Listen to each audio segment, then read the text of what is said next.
Así que muchísimas gracias por esta acogida a estos podcasts y esta respuesta. I'm so fucking cute, bitch. Sí, no solo estamos contentos por esta participación en las encuestas que hemos hecho, en las preguntas, sino también por el feedback que nos han llegado sobre el primer podcast que hicimos, que os recomendamos que lo escuchéis, sobre los edulcorantes. Recordad que los 4 ganadores que dijimos que iba a haber de nuestro programa de psiconutrición, ¿vale? El cual está basado en una medición, un seguimiento semanal en el que además se le tutoriza para que pueda conseguir su libertad y su autonomía a nivel de alimentación, y en el que además pues se le dan todo lo que son los cálculos de nutrientes y las herramientas que necesite. Los ganadores lo podréis ver en el Instagram de Courage 1.0 como en el Instagram de eatfit.esp, ¿vale? Y además a los ganadores pues se les habrá avisado por correo electrónico, porque para eso lo pedimos.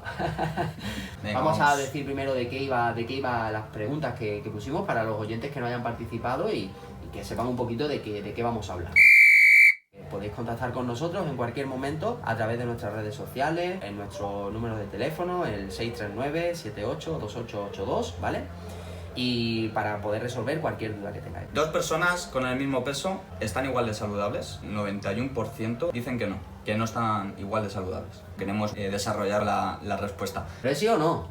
Pues claro que no.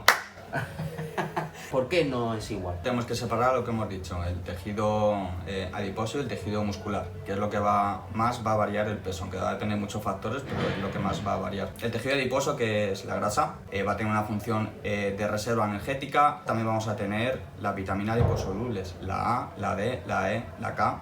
Estas vitaminas son importantes en la grasa para metabolizarlas. Al igual que el exceso de grasa, a nivel mundial es un problema, es de las principales causas de muerte a nivel mundial. Y bueno, luego tenemos el tejido muscular. El músculo es un órgano. Yo es que normalmente les suelo decir que lo tienen del revés.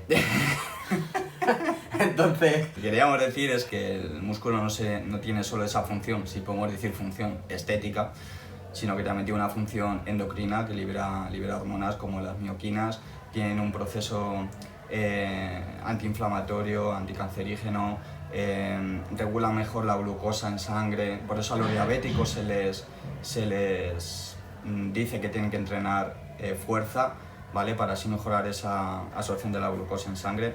Por tanto, vemos que el músculo aquí tiene una función muy importante para la salud, no solo estética. Así que una persona final que pese lo mismo y tenga un mayor porcentaje de músculo que de grasa, pues al final va a ser mucho mejor para su salud y va a tener un cuerpo más saludable. Es genial ver que la gente ya es consciente de esto. Siguiente pregunta, Dani. ¿Qué es mejor para 2 personas de la misma altura? ¿Tener 80 kilos con un 17% de grasa corporal o 75 kilos con un 25% de grasa corporal? Es decir, pesar más y tener menos porcentaje de grasa, o pesar menos y tener más porcentaje de grasa. El 92% contestan que 80 kilos y 17% de grasa. Es decir, mayor peso y menor porcentaje de grasa. Es sencillo. Si dentro de nuestra cantidad de peso el porcentaje de grasa es mucho menor, siempre que el porcentaje muscular esté equilibrado o esté alto, va a ser muy interesante. El problema va a llegar cuando eso no se produzca de esa manera. Cuando se produzca que el porcentaje muscular está muy bajo o está ligeramente bajo y los niveles de grasa son superiores a los que se necesitarían para ese momento de forma y para ese peso.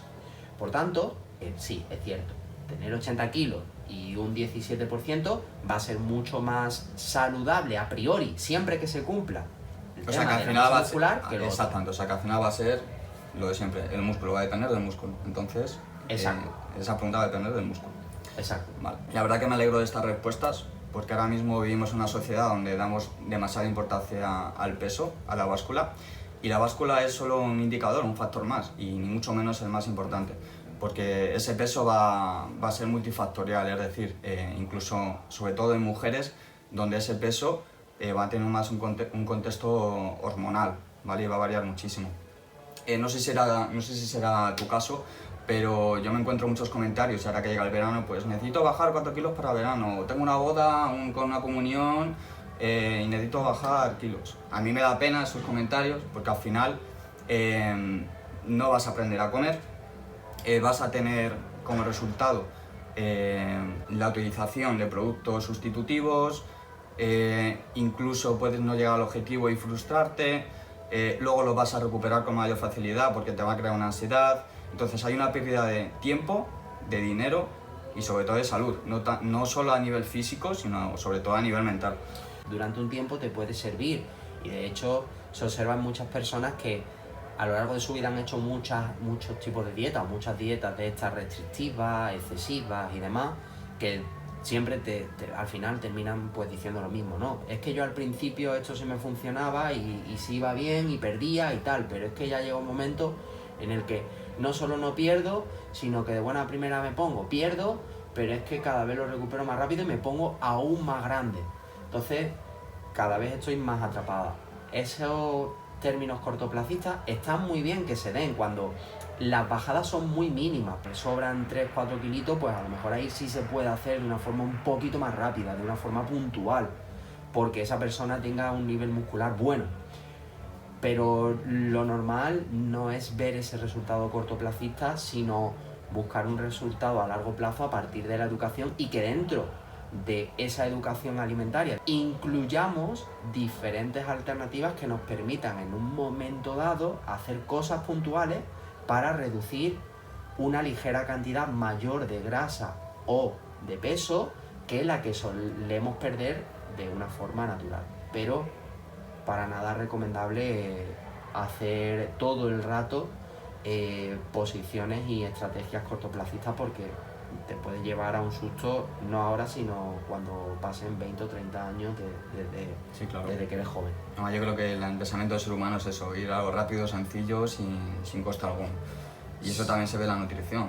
A ver, Dani, ¿qué Vamos allá. tenemos en la siguiente pregunta? A ver. Aquí te voy a proponer yo contestar el por qué una persona delgada puede padecer hígado graso y tener el colesterol desregulado alto, y tú contestar por qué una persona delgada también puede tener un trastorno por atracón. Y ya también enlazar con la primera pregunta que hicimos de 2 personas con el mismo peso pueden estar igual de saludables. Hubo una respuesta que me resultó muy interesante, que es que alguien puede tener un peso que se ajusta al canon de belleza y que detrás presente un TCA. Entonces, desde tu punto de vista y sobre todo profesional, ya que eres graduado en psicología y tener años de experiencia detrás como dietista, creo que puedes ayudar a bastantes personas a entender estas situaciones y a entenderlo mejor. Una persona delgada, dado su sedentarismo, su mala alimentación, con alto en azúcares, ultraprocesados, grasas refinadas, grasas trans, puede tener elevado las lipoproteínas de baja densidad, es decir, el colesterol malo, las LDL, y las lipoproteínas de alta densidad bajitas, es decir, las HDL, lo que denominamos colesterol bueno, ¿vale? ¿Qué va a pasar? Que al final estas lipoproteínas de alta densidad, las HDL, que son las que los triglicéridos en sangre van hacia el hígado, los transporta de la sangre hacia el hígado, para que esto se metabolice, las tiene bastante bajas. Entonces, las otras lipoproteínas de baja densidad, que son las encargadas de los triglicéridos del hígado, llevarlos hacia los tejidos periféricos, el colesterol, hacia las vísceras, hacia el corazón, hacia la sangre, las arterias. Una persona delgada pues perfectamente puede presentar esta anomalía, ¿no? Digamos, esta enfermedad. En cuanto al hígado graso, lo primero, no es frecuente que una persona delgada tenga hígado graso, ¿vale? Que tenga grasa acumulada en el hígado, pero se puede dar perfectamente y en los últimos años, debido a esta mala alimentación, puede darse. El otro día escuché un podcast de Cine Revolucionario en el que decía que cómo es posible que una persona delgada tenga esta patología, este hígado graso presente sobre todo en personas con sobrepeso y con obesidad. Y la respuesta que dio, porque estuvo leyendo un estudio, fue que es multifactorial. Es decir, que tiene desde componentes genéticos hasta en el microbioma, en la microbiota, ¿vale? Entonces, me pareció algo bastante interesante que personas delgadas pueden tener más cantidad de ácidos biliares, que son los encargados de hacer la digestión de las grasas, y de un tipo de proteína que no me preguntes cuál era porque era un nombre muy raro y no me acuerdo. Y eso hace que eleve el gasto energético y por eso tengan esa composición delgada, pero a su vez puedan tener ese problema hepático. Así que la respuesta es multifactorial. La dislipemia, al final, es que la persona puede estar delgada, pero puede tener un perfil lipídico diferente al que es saludable, ¿no? Exacto. Con esa subida del colesterol malo por encima del colesterol bueno y demás, ¿cierto? Eso es. Y que aún así puede tener los niveles de colesterol alto aunque esté delgado, ¿cierto? Sí, que el colesterol malo es necesario, es decir, por eso mal denominamos colesterol malo a las LDL, porque son necesarios, ¿vale? Porque es necesario transportar los triglicéridos y el colesterol al resto del cuerpo. El problema es cuando está desequilibrado con el otro. Y con respecto al hígado graso, al final no es cuestión de un solo problema, porque si no su solución sería muy sencilla, Exactamente. ¿no? Sino que es multifactorial y por eso da tanto coñazo una vez que se produce, ¿cierto? Eso es. Vale, entonces, desde este punto... Incluso yo diría que es más complicado paliar esa patología y tratarla en una persona delgada antes que en una persona con sobrepeso. Pues muy interesante. Entonces, al final, desde este punto, lo que observamos que lo que más nos puede salvar de todo esto es el hecho de que nuestra alimentación esté variada, ¿cierto? Y esté Eso es. bien balanceada a nivel nutricional para nuestras necesidades y nuestro cuerpo, ¿cierto? Eso es. Y el sedentarismo, huir Vale, de él. vale, muy bien. Por eso es bueno, chicos, que vengáis a nuestros servicios de psiconutrición o a nuestros servicios de nutrición, o incluso a hacer nuestro programa de educación alimentaria online, ¿vale? Cualquiera de ellos, para que así podáis aprender un poquito cómo regular vuestra alimentación y cómo hacer todo lo que realmente pues necesitáis, ¿vale? Con respecto al trastorno por atracón, ¿vale? Los TCA son un poco complejos, ¿vale? Y desde este punto, yo sobre todo quiero decir que el trastorno por atracón realmente lo puede padecer cualquier persona. Es decir, esté delgada o tenga sobrepeso o esté obesa o demás. Las diferencias pueden estar en, como ha dicho Dani, en las variables que lo provocan. En este caso, en las variables psicológicas, ¿vale? Depende de cómo nos afecte a nivel psicológico. No es lo mismo una persona que tenga una serie de herramientas a la hora de afrontar un problema o de solucionar un problema que le surge a una persona que no las tenga. No es lo mismo una persona que de pequeño le hayan enseñado a alimentarse con respecto a simplemente una necesidad, o una persona que le hayan enseñado a alimentarse como un refugio, como un premio, como un refuerzo positivo, o por el contrario, una persona a la que le hayan enseñado que la comida puede ser un refuerzo negativo y se lo hayan mostrado como algo negativo. Es decir, todo eso son cuestiones que pueden estar influenciando y que pueden llevar a una persona a ese trastorno por atracón. El trastorno por atracón no es nada más que irte a la nevera y hartarte de comer cuando no toca y de lo que no toca. Así de sencillo, entendido de una forma muy resumida, ¿vale? ¿Qué pasa? Nadie está libre de ello. ¿Por qué? Porque al final el TCA principalmente es unas causas psicológicas que se desarrollan y se muestran a través de la comida. Es decir, lo que nosotros vemos cuando vemos a una persona con un TCA, lo que vemos de esa conducta alimentaria es el resultado que viene procedente de otros factores que están influyendo y que se están montando de una forma concreta en la cabeza de la persona. ¿Esto a qué lleva? Lleva a que al final pues sea algo muy multivariante y en la que cualquier persona se puede ver atrapado en un momento dado. Aunque coma muy saludable, también se puede ver atrapado ahí.